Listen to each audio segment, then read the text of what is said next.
Bonjour, je suis Monsieur Faux-Alain-Glove René, concepteur développeur informatique, développeur logiciel, ancien étudiant de la faculté de sciences économiques de l'Université d'Orléans dans le Loiret en France. Aujourd'hui, dans le cadre du cours d'économie générale, nous allons étudier la politique budgétaire. L'idée de base, toute keynésienne, est que l'État contrôle par le budget des flux qui entrent dans le circuit économique et d'autres qui en sortent. Il peut donc, en modulant ses entrées et ses sorties, agir sur l'ampleur des flux globaux pour les gonfler et en accélérer le débit ou les dégonfler et en ralentir les débits.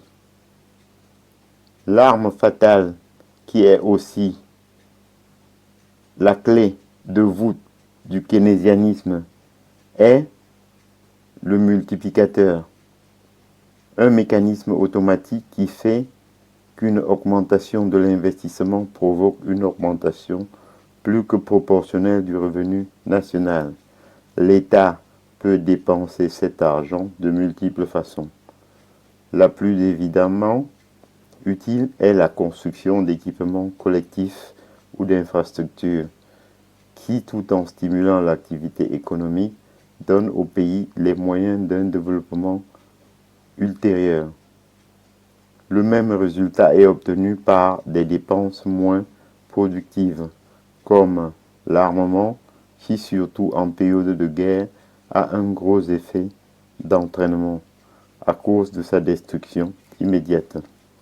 L'État peut, au lieu de dépenser, se contenter de ne pas ponctionner des revenus et par une politique de baisse des impôts, laisser ce soin aux citoyens. Telle a été la politique de tax cut mise en place par le président démocrate Johnson.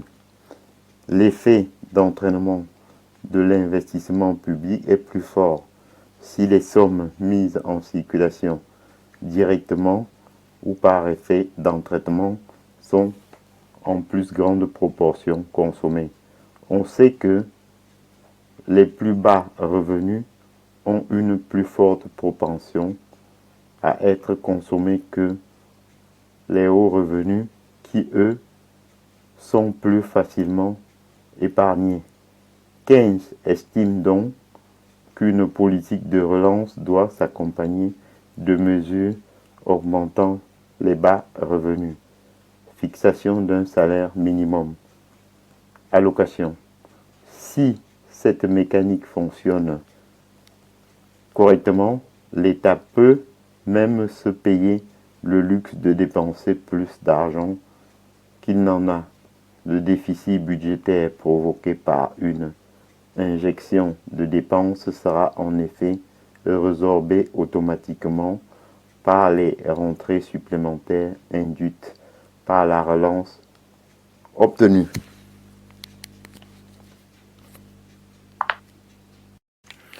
Bonjour.